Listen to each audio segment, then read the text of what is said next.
The taxi door swings open, and the noise of Saigon hits them before their feet even touch the pavement. It isn't just loud, it is a physical wave of sound and heat.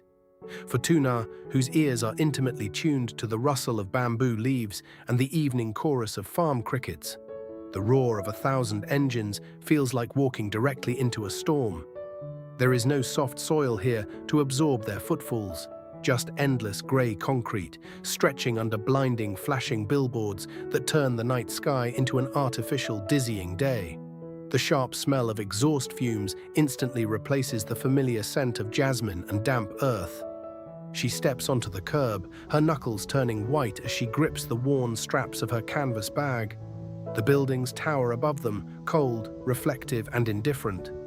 The city is moving entirely too fast. For a brief, terrifying second, standing in this chaotic neon glow, she feels entirely erased.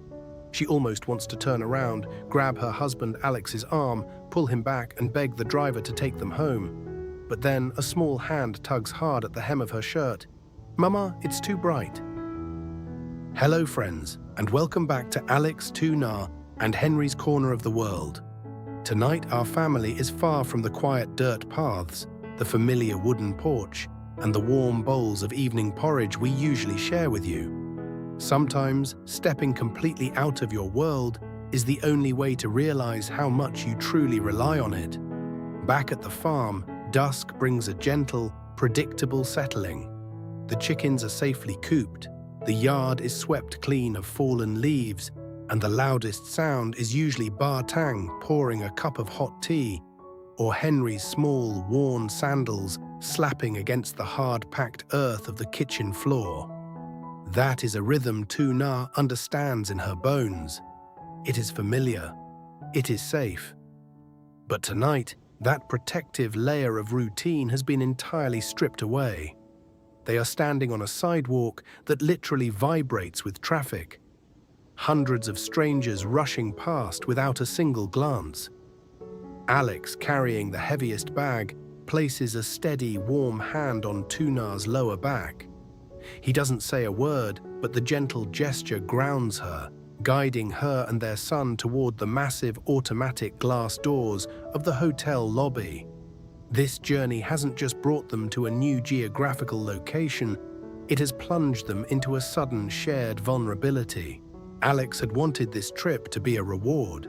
He had saved carefully, planned quietly, and booked a comfortable room on a high floor to give his wife and son a taste of rest. Real rest, far away from the heavy mud, the unpredictable weather, and the exhausting early morning harvests. But as the heavy, lacquered hotel door clicks shut behind them with a solid, isolating thud, the sudden silence inside feels almost more intimidating than the urban chaos outside. Luxury, they are quickly learning, can feel deeply alienating when your hands are rough and used to the soil.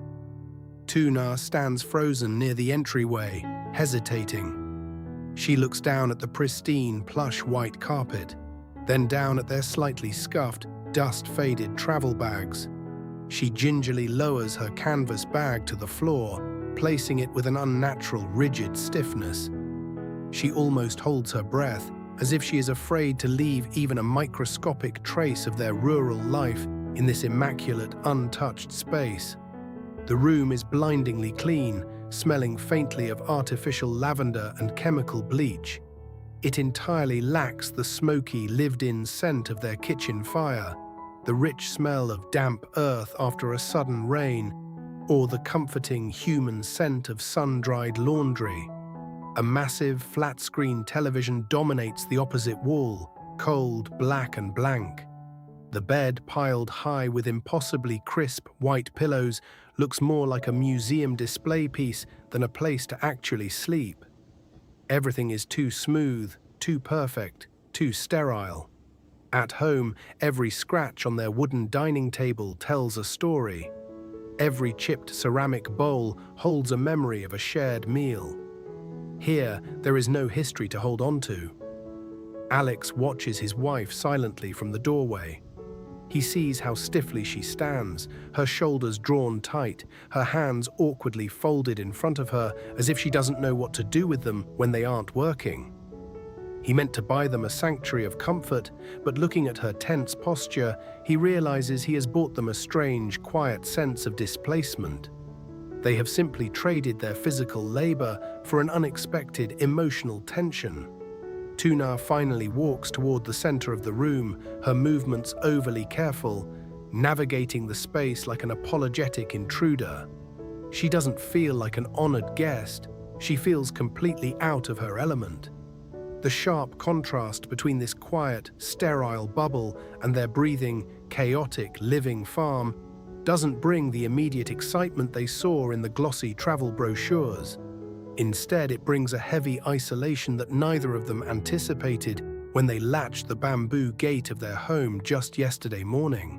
Tu Na stands before the small glowing panel on the wall, holding the rigid electronic keycard.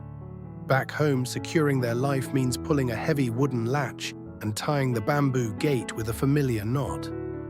It is a physical, grounded routine. Here, she must slide this thin piece of plastic into a slot, holding her breath, waiting for a tiny green light to blink. It is a small, unfamiliar effort, but it perfectly captures exactly how out of place she feels. When the light finally flashes and the electricity hums to life, instantly illuminating the room's stark, blinding perfection, she doesn't feel a wave of relief. She only feels a deepening sense of caution, stepping lightly as if the floor itself might break. But while the adults are temporarily paralyzed by the unfamiliar, sterile luxury, little Henry is entirely unimpressed. The massive television on the wall holds absolutely no magic for a boy who spends his evenings chasing fireflies by the river. The cloud-like bed is completely ignored. Instead, the steady, rhythmic slap of his worn sandals breaks the heavy silence of the room. He marches straight past the velvet armchair, presses his tiny hands directly against the floor-to-ceiling glass window, and leans his forehead against the cold pane. He stares down at the sprawling, intimidating concrete maze of the city far below. Thousands of headlights trace moving veins of light through the dark streets, but there is no green, there is no open sky, there is no soil. "Papa?" Henry's breath fogs the pristine glass, leaving a small, cloudy imprint, the very first real sign of human life in this untouchable room. "Where is the dirt?" Alex slowly steps up behind his son, resting a heavy hand on Henry's shoulder as he looks out over the endless neon grid. "How do people grow their food all the way up here?" Henry asks, his brow furrowed in genuine innocent confusion. He is trying desperately to make sense of this towering, metallic universe using the only rules he has ever known from the farm: seed, soil, water, and harvest. If there is no dirt, how do these millions of people survive? That quiet, honest question hits Alex with sudden clarity. They brought Henry all this way to show him how big the world is. But looking at his son's confused reflection in the glass, a profound realization settles over Alex. You cannot teach a child to boldly navigate a new world if you are silently hiding from it yourself. The hotel room is undeniably safe. It is climate-controlled, perfectly quiet, and it cost a significant portion of their monthly savings to secure for just this one night. Tu Na slowly sits on the edge of the mattress, running her calloused fingers over the impossibly smooth white bedsheets. She glances back toward the heavy wooden door they just entered through. The thought of staying right here is incredibly tempting. It is the easiest choice. They could order food to the room, turn on the large screen, and remain safely enclosed in this expensive, paid-for bubble, completely protected from the overwhelming, unpredictable tide of humanity waiting on the pavement below. Tu Na's tired body aches for that simple, isolated safety. But true growth, especially for a family, rarely happens in the easiest choice. The true value of a family trip isn't just physical rest, it's the shared vulnerability of facing the unknown. Alex watches Tu Na's tired eyes dart back toward the window, then to the door. He recognizes that quiet fear because he feels a distinct trace of it himself. The sheer, towering scale of the neon city is designed to make you feel small and insignificant. But he also knows exactly why they traveled so far. If they stay in this room, they aren't experiencing the city. They are just hiding in a slightly more expensive box. The silence stretches between them, heavy with unspoken hesitation. Then Alex makes a deliberate physical movement. He opens the zipper of his travel bag, bypassing the comfortable, fresh sleepwear, and reaches deep inside to pull out Tu Na's worn, familiar jacket. He walks over to where she sits rigidly on the edge of the pristine bed. He doesn't offer a dramatic speech or push her into something she isn't ready for. He simply holds out the jacket. It is a quiet, gentle confrontation. It is an open invitation to choose shared courage over isolated comfort.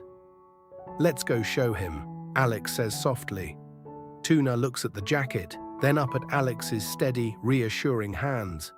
The contrast between the soft, warm lighting of the hotel room and the chaotic, blindingly bright pedestrian street waiting outside feels immense.